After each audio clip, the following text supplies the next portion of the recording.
नमस्कार, मैं हूं अरुण तोमर। आप देख रहे हैं स्वराज एक्सप्रेस। छत्तीसगढ़ की 90 में से 20 सीटों पर प्रथम चरण में 7 नवंबर को मतदान होना है, लेकिन भाजपा और कांग्रेस दोनों प्रमुख राष्ट्रीय दलों ने अब तक अपना घोषणा पत्र जारी नहीं किया है। हालांकि कांग्रेस के आला नेता राहुल गांधी, प्रियंका गांधी और सीएम भूपेश बघेल की ओर से विभिन्न चुनावी मंचों पर घोषणाएं की जा रही हैं। अब तक कांग्रेस 17 घोषणाएं कर चुकी है, जिसे कांग्रेस 17 गारंटी बता रही है। वही बीजेपी ने अब तक घोषणा पत्र का पत्ता नहीं खोला है। इसी पर देखिए खास रिपोर्ट। कांग्रेस ने घोषणा पत्र जारी करने से पहले ही अलग अलग मंचों से अब तक 17 घोषणाएं कर चुकी है, जिसे कांग्रेस 17 गारंटी का नाम दिया जा रहा है। इसमें पहले की तरह किसानों का कर्जा माफ होगा, का से गा तक निःशुल्क शिक्षा मिलेगी, मेडिकल और इंजीनियरिंग 500 प्रति गैस सिलेंडर सब्सिडी महिलाओं के खातों में जमा होगी, 200 यूनिट तक बिजली मुफ्त मिलेगी, 17.5 लाख गरीब परिवारों को मिलेगा खुद का आवास, तेंदुपत्ता संग्राहकों को मिलेगा 4000 सालाना बोनस, गरीब परिवारों को 10 लाख रुपए तक का, एपीएल परिवारों को 5 लाख तक का इलाज की सहायता होगी, भूमिहीन कृषि मजदूर न्याय योजना में 7000 की जगह अब 10,000 सालाना होगी, महिला स्व सहायता समूह तथा समक्ष योजना अंतर्गत लिए ऋण माफ होंगे, लघु वन उपज की एमएसपी पर देंगे अतिरिक्त 10 प्रति किलो, राज्य के सभी शासकीय स्कूलों का होगा स्वामी आत्मानंद स्कूलों में अपग्रेडेशन, 700 नए ग्रामीण औद्योगिक पार्क रीपा की करेंगे स्थापना,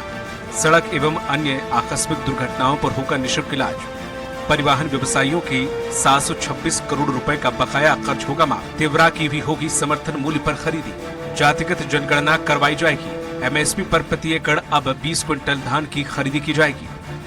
कांग्रेस के पूर्व केंद्रीय मंत्री जयराम रमेश का कहना है कि कांग्रेस ने गारंटी दी है, यह कागज की बात नहीं है, हमने जो कहा है वह लागू हुआ है। अब तक हमने 17 गारंटी दे दी है। किसान, स्वास्थ्य, शिक्षा, युवा, महिलाओं के लिए हमारी गारंटी में सब कुछ है। गैस सिलेंडर में 500 रुपए सब्सिडी महिलाओं के खाते में आएगी। छत्तीसगढ़ में 2800 रुपए में धान खरीदी हो रही है। उत्तर प्रदेश में बमुश्किल 16 से 1700 रुपए प्रति क्विंटल है। पर आज से ही अब तक हमने 17 गारंटी दिए हैं और आज कई अखबारों में आपने देखा होगा ये 17 गारंटी हमारी पार्टी की ओर से जो हमने अभी तक जनता के समक्ष रखा है, पर इसमें सिर्फ 16 दिखाई दे रहा है, 17 नहीं। कारण यह है कि वो 17वां गारंटी आज से लागू हो गया, इसीलिए यहाँ सिर्फ 16 गारंटी। वहीं भाजपा का कहना है कि ऐसा पहली बार देखने को मिल रहा है। जिन घोषणाओं को कांग्रेस पूरी नहीं कर पाई, फिर भी घोषणाएं कर रही है। 20 लाख मुफ्त इलाज पहले बोल दिए थे, अब 10 लाख का वादा किया। 4 मुफ्त सिलेंडर और 500 रुपए महतारी सम्मान राशि देने की पहली बार उन्होंने घोषणा की थी, वो भी नहीं दिया। 12वीं तक मुफ्त शिक्षा की बात पहले भी की थी, अब केजी से पीजी बोल रही है। ये गारंटी नहीं है, ये भूपेश का धोखा है। पिछली बार तो उन्होंने जन घोषणा पत्र जारी किया था और जन घोषणा पत्र का एक भी वादा पूरा नहीं किया है, और अब उनको लगने लगा है कि जन घोषणा पत्र से जनता का विश्वास उठ गया है, और इसलिए पहले गंगा जल लेकर उन्होंने जनता को धोखा दिया, अब राहुल गांधी, सोनिया जी और खड़गे जी को बुलाकर अब धोखा दे रहे हैं। बहरहाल कांग्रेस के 17 गारंटी में वो तमाम प्रमुख घोषणाएं शामिल हैं जो कांग्रेस अपने घोषणा पत्र में जारी करने वाली है, जिसमें सभी वर्ग को छूने का प्रयास किया गया है। अब देखना ये होगा कि कांग्रेस इस 17 गारंटी का आखिर बीजेपी के पास क्या जवाब है। स्वराज एक्सप्रेस के लिए रायपुर से दिलीप साहू की रिपोर्ट। बात छत्तीसगढ़ की में आज हमारे साथ मौजूद हैं कांग्रेस प्रवक्ता धनंजय सिंह ठाकुर हैं, बीजेपी प्रवक्ता अवधेश जैन है, वरिष्ठ पत्रकार के शर्मा हैं। आप तीनों ही मेहमानों का स्वराज एक्सप्रेस में बहुत बहुत स्वागत है। धनंजय सिंह ठाकुर जी, कांग्रेस ने अलग अलग मंचों से 17 घोषणाएं की हैं, क्या ये घोषणाएं पूरी होंगी या फिर चुनावी घोषणाएं साबित होंगी?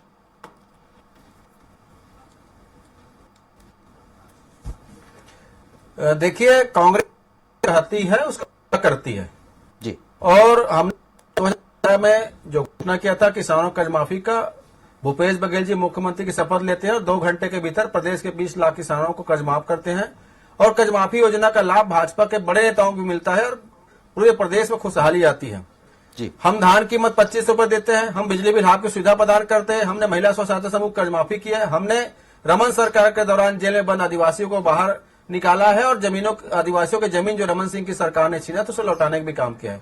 तो हम जो कहते हैं उसे पूरा करते हैं और आज भी जो हम कह रहे हैं उसको अक्षरशः पूरा करेंगे। झूठ बोलना और जुमला सुनाना भाजपा नेताओं का काम है। जैसे नरेंद्र मोदी जी ने जो चुनावी वादा किया था, चाहे 15-15 लाख रुपए खाता में आएगा, किसानों की आमदनी दोगुनी होगी, 2 करोड़ रोजगार प्रतिवर्ष मिलेगा, 30 रुपए 35 रुपए लीटर पेट्रोल डीजल मिलेंगे और न जाने कितने प्रकार से वादे किए थे। किसानों का आमदनी बढ़ाने का वादा किया था। उन वादों को तो अमित शाह जी एक निजी चैनल कार्यक्रम में जुमला ठहरा देते हैं।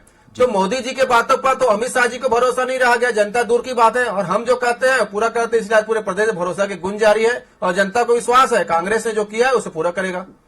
लेकिन बीजेपी तो कह रही कि जो घोषणा आप पूरी नहीं कर पाए वही घोषणा दोबारा से लाए। पहले आपने 20 लाख तक मुफ्त में इलाज करने की बात कही थी कि 20 लाख तक का मुफ्त इलाज होगा, लेकिन इस बार वो 10 लाख तक का कर दिया गया।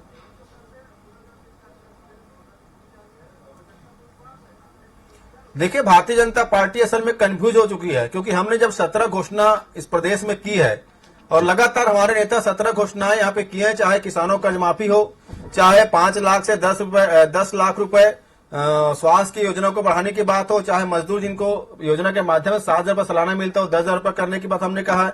20 क्विंटल धान की खरीद आज पूरे प्रदेश में शुरू हो गई 2800 के भाव पर और 500 रुपए में महिलाओं को गैस सिलेंडर में जो छूट हमारी सरकार देने जा रही है 500 रुपए की। और केजी से लेकर पीजी तक की जो शिक्षा है, जिसमें इंजीनियरिंग कॉलेज भी आते हैं, मेडिकल कॉलेज भी आते हैं, IIT भी आते हैं, डिप्लोमा भी आते हैं, इसमें सरकार निःशुल्क उनको पढ़ाई करवाने का वादा हमारी सरकार ने जो किया हुआ है। उसके साथ साथ जो महिला स्व सहायता समूह कर्ज माफी है और ट्रांसपोर्ट से जुड़े जो व्यवसाय है जिनका 728 करोड़ रुपए का टैक्स परिवहन विभाग में पेंडिंग है, उसको भी कर्ज माफ करने की घोषणा हमारी सरकार ने की है। जातिगत जनगणना कराने का वादा हमारी सरकार ने किया है। 17 लाख गरीब परिवार के मकान बना देने का वादा हमारी सरकार ने किया है। इन मकानों को छीनने का नरेंद्र मोदी की सरकार ने किया था। तो हमारे जो वादे हैं उसके आधे भारतीय जनता पार्टी के पास कुछ बचता नहीं है। और वो भाजपा जो 2003 के घोषणा पत्र में कुछ काम नहीं किया, 2008 के घोषणा पत्र में कुछ काम नहीं किया, 2013 के घोषणा पत्र में कुछ काम नहीं किया, और वही केंद्र में उनकी सरकार है जो 2014 और 2019 में के वादों में से एक भी वादा पूरा नहीं किया है। तो इनके पास कुछ बचता ही नहीं ना झूठ बोलने के अलावा। हमारी जो योजनाएं है जनता के बीच में, हमने जो वादा किया उसी प्रमाण पर जनता हमको दे रही है। जी, अवधेश जैन जी हमारे साथ। अवधेश जी, 7 नवंबर को मतदान होना है, लेकिन अभी तक बीजेपी अपना घोषणा पत्र जारी नहीं कर पाई। जी, कैसे जनता के बीच में जाएंगे? जनता को पता कैसे चलेगा कि बीजेपी की क्या क्या घोषणा है? स्वर्णिम छत्तीसगढ़ के निर्माण का एक जल्दी ही आ रहा है, इंतजार करिए, जल्दी ही आ रहा है, घोषणा पत्र हमारा आएगा। ये नहीं लगता कि बहुत कम समय बचा है आपके प्रत्याशियों के पास? और एक स्वर्णिम छत्तीसगढ़ का हम निर्माण जो 15 वर्षों में किए हैं, अरुण जी थोड़ा सुन तो लीजिए जी। और एक स्वर्णिम छत्तीसगढ़ का जो निर्माण हम करने जा रहे हैं उसका घोषणा पत्र शीघ्र ही आएगा। मेरे मित्र कांग्रेस प्रवक्ता कुछ ऐसे आपत्तिजनक और झूठे बातें कर रहे थे जिसमें उन्होंने गंगा जल की कसम खाई और उसमें उसके पहले ऐसे ऐसे झूठे वादे किए जो उन्होंने पूरा नहीं किया। और उसके बाद भी अभी वो एक 17 झूठे वादे, खतरा, जनता के लिए खतरा, ऐसे झूठे वादे फिर जनता के पास में इन्होंने फिर से लेके आ गए हैं। इन्होंने कहा जमीन की बात ये कर रहे थे इनके मुंह से किसानों की, आजादी से लेकर 2003 तक जो किसानों को 16 से 17% तक ब्याज में ऋण देते थे और जो किसान नहीं पटा पाते थे उन पर ब्याज पे ब्याज लेते थे और जो किसान नहीं पटाते उनकी जमीन को ये कुर्की कर लेते थे और पेपर में लेकिन किसान कर्जा माफी तो कांग्रेस ने की है ना। ऐसे लोग जमीन की बात करते हैं। जो प्रधानमंत्री जो अरुण जी सुन तो लीजिए अरुण जी, हम पक्ष तो रखने दीजिए, उसके बाद आपकी भी बात का जवाब दूंगा जी। जो भूपेश बघेल की सरकार प्रदेश में 16 लाख प्रधानमंत्री आवास योजना के मकान बनने नहीं देती, वो अब 7.5 लाख मकान बना के देंगे ऐसा फर्जी घोषणा करते हैं। मेरे मित्र ये बताएं कि 16 लाख आवास इन्होंने क्यों बनने नहीं दिया। ये चिकित्सा की बात करते हैं, वो चिकित्सा जिसमें प्रधानमंत्री के आयुष्मान योजना ये आने नहीं देते। प्रधानमंत्री का ये जो सस्ती दवाई ये मिलती है वो सस्ती दवाई मिलने नहीं देते और ये बोलते हैं कि चिकित्सा की बात करते हैं, वो 5 से 10 लाख रुपए का बात करते हैं कि देने की बात करते हैं। कर्ज माफी, महिला स्व सहायता समूह, कितना बड़ा फ्रॉड। कर्ज माफी नहीं किया इन्होंने, अब फिर से कर्ज माफी की घोषणा कर दिया। और तो बेरोजगारी भत्ता नहीं दिया। इसमें 5 वर्ष तक का बेरोजगारी भत्ता का बेरोजगार हिसाब मांग रहा है कि हमारे 5 वर्ष का बेरोजगारी भत्ता कहां है, पर इनके पास कोई हिसाब नहीं होगा। ये रोजगार की बात करते हैं, 10 लाख रोजगार की पिछले बार बात किए थे देंगे, पर वो आज तक 10 लाख छोड़िए, उसका 10% रोजगार की बात तो बीजेपी भी करती है, रोजगार की बात तो बीजेपी भी लगातार करती आ रही है। किसान के अभी मेरे मित्र जिस अरुण जी जिस किसान की बात करते हैं, मेरे मित्र ये बताएं, एमएसपी का आज जयराम नरेश जी स्वयं बोले हैं, इनके नेता, एमएसपी का केंद्र से 2200 रुपए प्राप्त होता है, 600 रुपए ये देते हैं ऋण लेकर के। साथ में मेरे मित्र प्रवक्ता ये भी बताएं कि जो 600 रुपए देते हैं वो क्या इनके जेब से देते हैं क्या? वो तो जनता का पैसा है, जनता का पैसा जनता को देते हैं और बता रहे हैं। और केंद्र से पैसा तो जनता का ही होता है, चाहे बीजेपी दे या कांग्रेस दे, पैसा पूरा जनता ही का होता है। कांग्रेस सरकार देती है, कांग्रेस नहीं तो ये तो ना बोले ना कि हम 2800 रुपए दे रहे हैं करके, जो जनता का पैसा है। बीजेपी भी बोलती है। जयराम नरेश जी अभी तक आपके प्रवक्ता है, कांग्रेस प्रवक्ता सभी टीवी चैनलों में ये बोलते थे कि हम दे रहे हैं, पर जो पूरा का पूरा एमएसपी, इनके प्रवक्ता ये कहते थे एमएसपी हम दे रहे हैं, ऐसा बोलते थे। इतने झूठे वादे। शिक्षा की बात कर रहे थे मेरे मित्र, शिक्षा आप बोल रहे हैं कि अब तो आप मेडिकल पहुंच गए, इंजीनियर के छात्र तक पहुंच गए। पहले आप ये बताइए, पिछली घोषणा में आपने कक्षा 1 से लेकर 9 तक छात्रों का, 1 से लेकर 12 तक अपनी छात्राओं का जो निःशुल्क शिक्षा की बात कहते आज तक क्रियान्वित नहीं किया। अरे वो छोड़िए, छत्तीसगढ़ में पीएससी घोटाला कर दिया आपने। अब बड़े बड़े अधिकारियों के बच्चों को आपने पीएससी घोटाला करके उनका जो सिलेक्शन किया है, पीएससी के छात्रों का जो अधिकार छीना है, उसका तो जवाब दीजिए। शिक्षा की व्यवस्था को दुरुस्त करना जो छोड़, निःशुल्क शिक्षा देना छोड़, उसको तहस नहस कर दिया है। और घूस और भ्रष्टाचार का इतना सड़ांध है जो पीएससी में हुआ और जो जगह जगह हुआ। इनके बड़े बड़े अधिकारी जेल में है, कोर्ट जमानत नहीं दे रही है। सौम्य सुरक्षा पूरा सरकार चलाती थी, जैसे मनमोहन सिंह मुख्यमंत्री प्रधानमंत्री थे तो सोनिया गांधी सरकार चलाती थी। लेकिन कांग्रेस छत्तीसगढ़ में धान 2800 रुपए क्विंटल में खरीदा जा रहा है। चलाती थी, आज वो अवधेश जैन जी, तो अवधेश जैन जी, छत्तीसगढ़ में 2800 रुपए क्विंटल धान खरीदा जा रहा है, ना मध्य प्रदेश में खरीदा जा रहा, ना उत्तर प्रदेश में खरीदा जा रहा, दोनों जगह बीजेपी की सरकार है।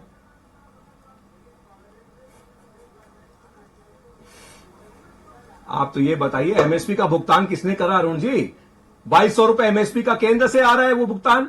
आप जनता को ये तो बताइए पहले, एमएसपी का केंद्र से आ रहा है।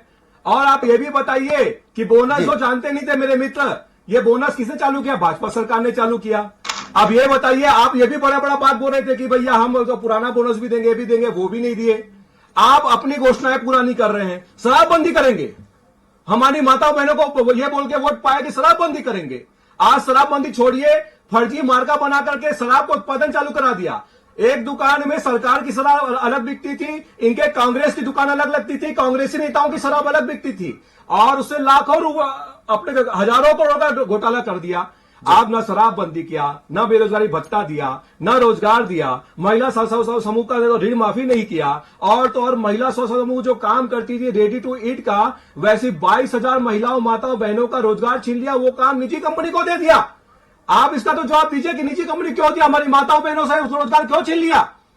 तो इनके पास जवाब नहीं है। प्रधानमंत्री आवास छीन लिया, आयुष्मान का जो हमारे समय का अभाव भी है। वरिष्ठ पत्रकार हैं के शर्मा जी। के शर्मा जी, देखा जाए छत्तीसगढ़ में कांग्रेस और बीजेपी दोनों दमखम के साथ लगी हैं, लेकिन कागजी घोषणा पत्र किसी भी पार्टी ने जारी नहीं किया है। देखिए, इसमें प्रतिस्पर्धा है, क्योंकि छत्तीसगढ़ में 2 ही प्रमुख राजनीतिक दल हैं। अन्य दल हैं जो सरकार बनाने में सहयोग कर सकते हैं। कितनी सीटें आती है, जैसे पिछले समय 7 सीटें अन्य दलों के पास गई थी, लेकिन छत्तीसगढ़ में एक प्रतिस्पर्धा है, कौन क्या घोषणा करते। पिछले समय देखिए, कांग्रेस जब 2500 रुपए की बात करती है प्रति क्विंटल धान खरीदी के, तो जो भी कांग्रेस उसमें 2600 रुपए प्रति क्विंटल की बात आती है। अब भाजपा की ओर से एक बात आती है कि जो बार बार आ रहा है कि ये कितना करेंगे। तो 2014 में जिस तरह राज्य सरकारों के साथ केंद्र सरकार का अनुबंध हुआ, जिसके तहत समर्थन मूल्य से अधिक राशि नहीं दी जा सकती जी। इसको लेकर के भाजपा का क्या स्टैंड आता है ये देखना है, क्योंकि छत्तीसगढ़ में तो राजीव गांधी किसान न्याय योजना के माध्यम से कांग्रेस ने अपना रास्ता निकाल लिया। भाजपा इसके लिए क्या रास्ता निकालता है, ये एक बड़ी बात है। दूसरी चीज है कि बार बार जो अलग अलग राशि को लेकर बात आ रही है कि 2600, आज जयराम रमेश जी की जो बात आ रही, 2600 रुपए प्रति क्विंटल के हिसाब से धान खरीदी की बात आ रही। वास्तव में आप देखेंगे तो छत्तीसगढ़ में सरकार ने अभी तक जो डिसीजन लिया वो है 9,000 रुपए प्रति एकड़, जो राजीव गांधी किसान न्याय योजना के तहत देना है धान उत्पादकों को, और अन्य फसल के उत्पादकों को 10,000 रुपए प्रति एकड़ के हिसाब से राशि दी जाएगी। अब इसमें देखिए, यदि आप 9,000 को आप 15 क्विंटल जब धान खरीदी करते थे तो 600 रुपया प्रति एकड़ प्रति क्विंटल आपको मिल जाती थी राशि। अब जब उसको 20 क्विंटल की दर से करेंगे तो वो राशि 450 रुपया हो जाएगा। राज्य सरकार नई सरकार जिसमें यदि राशि नहीं बढ़ाती, 9,000 प्रति एकड़ को बढ़ा के 12,000 प्रति एकड़ जब करेगी, तब जाके यहाँ 600 रुपया अतिरिक्त राशि मिला के 2183 रुपया समर्थन मूल्य के साथ फिर 600 रुपया मिलेगा। ये स्थिति क्लियर करनी है। दूसरी चीज स्पष्ट करने वाली बात यहाँ पे ये आ रही है कि आज 2600 की बात हो रही है, राहुल गांधी 3000 की बात करते हैं, रविंद्र चौबे 3600 की बात करते हैं। हो सकता है 5 साल की बात हो, अनवरत लगातार बढ़ते जाएगी। ये एक जनता को समझाने वाली। दूसरी चीज है, आज जिस तरह से सभी वर्गों को साधने की कोशिश कांग्रेस ने की 17 घोषणाओं के माध्यम से, इसमें सभी वर्ग आ गए, महिलाएं भी आ गई, आदिवासियों के लिए भी है, वनोपज के लिए भी, तेंदुपत्ता तोड़ने वालों के लिए भी है। तो इसमें भाजपा का रुख क्या है? 2.25 लाख करोड़ रुपए कांग्रेस जो डायरेक्ट बेनिफिट के तहत लोगों को दी है, इसका विकल्प महत्वपूर्ण है। बाकी इंफ्रास्ट्रक्चर डेवलपमेंट की बात है, शहर में सड़कों की जो बात है, इसका ये राशि देने को लेकर के 84,000 करोड़ रुपए का जो छत्तीसगढ़ पर ऋण है, इसको लेकर के है कि इस सब का लेकर के जनता को सोचना है कि इसके लाभ को लेकर के निश्चित रूप से किसान ग्रामीण क्षेत्रों में जो पैसा जाता है वो फिर से मार्केट में आ जाता है, जिसका असर हमको कोरोना काल में देखने को मिला है। लेकिन महत्वपूर्ण बात यह है कि इसको लेकर के भाजपा का रवैया क्यों आता है? क्योंकि भाजपा छत्तीसगढ़ यानी 15 राज्यों में सरकार है। यदि यहाँ इस प्रकार से घोषणाएं होती तो अन्य राज्यों में जो सवाल आ रहे हैं कि मध्य प्रदेश में कितने धान का मूल्य आप देंगे, उत्तर प्रदेश में क्यों 1400 है, तो निश्चित रूप से मंडियों में धान की बिक्री की बात करेंगे तो खरीदी केंद्र से बाहर छत्तीसगढ़ में भी रेट जो है उतना नहीं मिल पाता, क्योंकि वहां पे राइस मिलर धान की खरीदी करते हैं और खरीदी केंद्रों के कारण किसानों की स्थिति निश्चित रूप से सुधरा है। और इसको लेकर के जो किसान बहुल मतलब 50-60 सीट जो बात करेंगे छत्तीसगढ़ में, ये किसान प्रभावित करते हैं। और किसानों के लिए जो योजना है, खासकर किसानों के साथ साथ मजदूरों को भी, खेतीहर मजदूरों को भी जो 10,000 रुपए देने की बात की गई है, ये एक बड़ा फैक्टर है छत्तीसगढ़ में राजनीति की दृष्टि से। भाजपा इसमें क्या लेके आती है ये देखने, महिलाओं के लिए महंगाई से राहत देने के लिए क्या बात लेके आती है, रोजगार के अवसर की जो बात आ रही, नगर नार की बात लगातार हो रही, निजीकरण होगा नहीं होगा, क्योंकि 50,000 से ज्यादा लोगों को वहां रोजगार के अवसर उपलब्ध होना है। तो लोगों में एक अब जागरूकता आ गई है मुद्दों को लेकर। और छत्तीसगढ़ ने पिछले समय में जन घोषणा पत्र के माध्यम से जिस तरह से एक बड़ी बहुमत कांग्रेस को दी है, तो निश्चित रूप से मुद्दों के आधार पर लोगों में एक जागरूकता आई है। लेकिन फिर भी इसके बावजूद भाजपा जिस तरह से लेट कर रही है, मुझे लगता है कि जो 12 सीट बस्तर के हैं और 8 राजनांदगांव के हैं, तो उस लोकसभा क्षेत्र के, तो ये 20 सीटों पर निश्चित रूप से पिछड़े क्षेत्र है। यहाँ पे आपको घोषणा पत्र को ले जाने के लिए समय चाहिए होगा। तो मुझे लगता है कि 7 तारीख अब ज्यादा दूर नहीं है, भाजपा को इस पर भी सामने आना पड़ेगा। जिस तरह से एक एक घोषणा करके कांग्रेस आ गई है, उसमें प्रतिस्पर्धा की अब बात आ रही कि आपने क्या दिया, इसमें कहीं प्रचार में पीछे ना हो जाए बीजेपी, ये एक देखने वाली बात है। जी हमारे साथ कांग्रेस प्रवक्ता है धनंजय सिंह ठाकुर जी। धनंजय सिंह ठाकुर जी, कांग्रेस की राह इस बार इतनी भी आसान नहीं है, क्योंकि अमित शाह, नरेंद्र मोदी लगातार छत्तीसगढ़ पर फोकस कर रहे हैं।